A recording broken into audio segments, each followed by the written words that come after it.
If you've been with me for a while, then you know that I'm always on the lookout for people and stories and research studies that will provide inspiration to do something great for our health.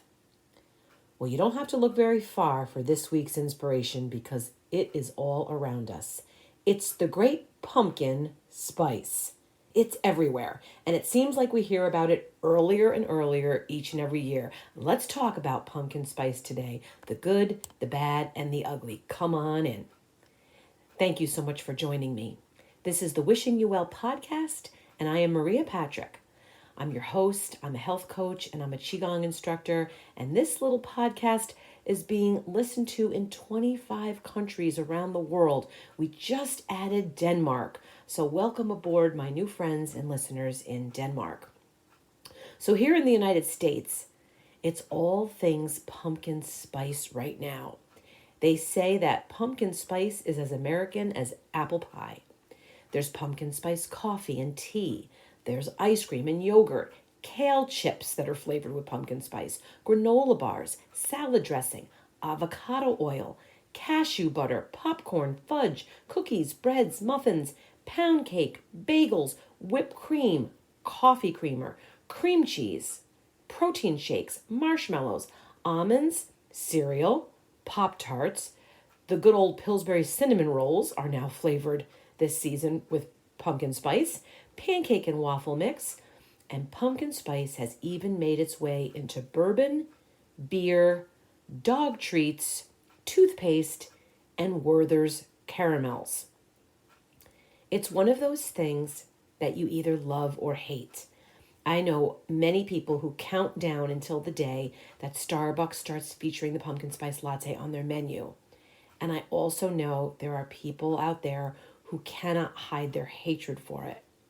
One such hater is quite famous, and he's unabashed about his strong negative feelings towards the great pumpkin spice, and that is television weatherman, Today Show anchor Al Roker.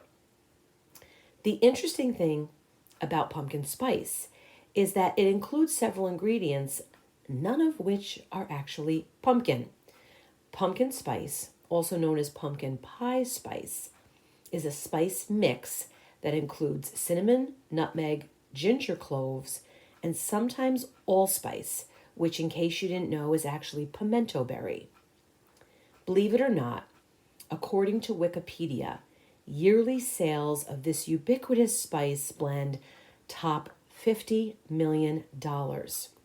They say that Starbucks sells $80 million a year of pumpkin spice lattes alone.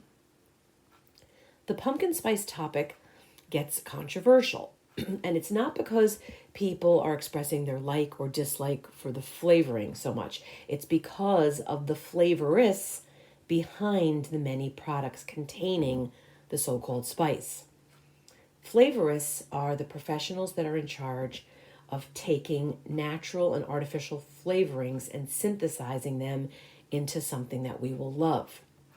These scientists have the job to taste anything that's out there, break it down into its flavor components, and then identify the chemicals that can mimic those tastes, responsible for those tastes.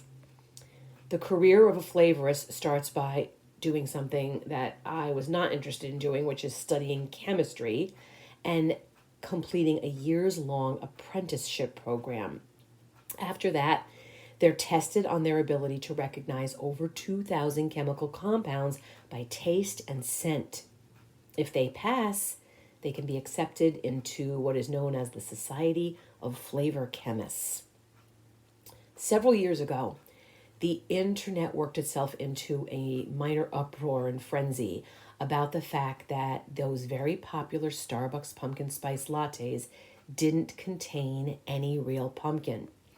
People started calling them artificial and fake, and it became a source of contention with the lovers and the haters of the Starbucks pumpkin spice latte. I personally have nothing against pumpkin spice, even though I don't want it in my tea or on my popcorn. If you're a member of the Pumpkin Spice fan club, I'm happy for you, and I know that you must be very happy, extra happy this time of year. I'm here today to tell you, as a health coach, that I want you to get more pumpkin into your diet, but not in the form of the spice blend. I want you to start regularly eating pumpkins and their seeds. So here's the reason why. There are so many health benefits to eating seasonally. So let's just start with that. When you eat seasonal foods, they help you deal with the changing weather conditions in your area. Seasonal foods are fresher, they're more nutritious, and it's actually a more sustainable way of eating because it relies more on natural resources and less on artificial sources to provide the food. And it's going to save money in your bank account too, because you're not paying for transportation from faraway places to eat the foods that you love. So we want to buy local, buy seasonal, eat local, and eat seasonally. Pumpkins are one of the great seasonal foods for the season that we're in the Northern Hemisphere, which is autumn. They're loaded with nutrients, high in antioxidants, high in vitamin A and beta carotene, a good source of vitamin C. People don't associate vitamin C with pumpkins. They're high in folate, protein, zinc, and omega-3 fatty acids. Based on everything I just said, that means that pumpkins are going to deliver loads of health benefits. They're going to boost your immunity, improve your eye health. They're great for the skin. They're great for the heart. We think of pumpkin as a vegetable, and we treat it as such for the most part in cooking. But it's technically a fruit because it contains seeds. So nutritionally, because of its high vitamin, nutrient, antioxidant compounds, it is actually a lot closer nutritionally to a vegetable as well. Pumpkins are low in calories. And similar to watermelon, they're 94% water. The antioxidants that I mentioned earlier, the alpha carotene, beta carotene, there's also beta cryptozanthine. Those antioxidants can neutralize free radicals, which is definitely something that you want to do when you're using food as medicine, because those antioxidants will help the free radicals from damaging your cells. Those very antioxidants are the ones that are going to improve your eye health, protect your skin against sun damage, and lower the risk of getting cancer. The fact that pumpkin is so high in carotenoids, which are the compounds that can function as antioxidants, is what allows them to neutralize the free radicals, which therefore in turn helps to protect your body against cancer.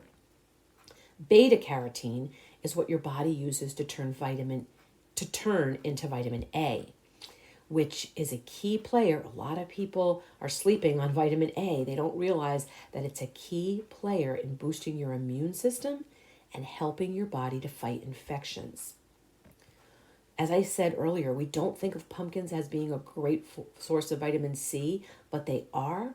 And we all know already, we kind of grew up knowing how much of a boost that our health can get from vitamin C, including helping your immune cells to work more effectively, helping to increase the production of white blood cells, and helping your wounds to heal faster. So while I might not be getting in the drive-through line to get myself a pumpkin spice latte, I'm always trying to figure out a way to get more pumpkin into my meals. I've done a lot with it, and I'd love to share that with you now. I've added pumpkin to my morning mango and spinach smoothie. I make a delicious pumpkin soup. I've added it into the chili that I make on football weekends. I've roasted pumpkin and added it to macaroni and cheese. Delicious addition. I once deliciously added it into a frittata. I've added real pumpkin, not the spice, into my pancake and bread batters. I've stuffed chicken rollatini with a spinach and pumpkin mixture. And I have a Rachel Ray pasta recipe that has the most delicious pumpkin sauce. I will link that recipe in the description box below. It's the Great Pumpkin, Charlie Brown is one of my favorite books and television programs.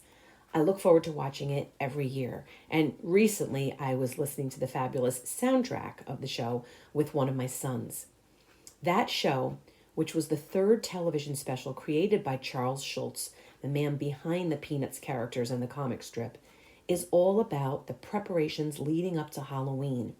And while all of that is going on, all the fun happenings, the character Linus pulls an all-nighter in the pumpkin patch waiting for the mythical Great Pumpkin to arrive.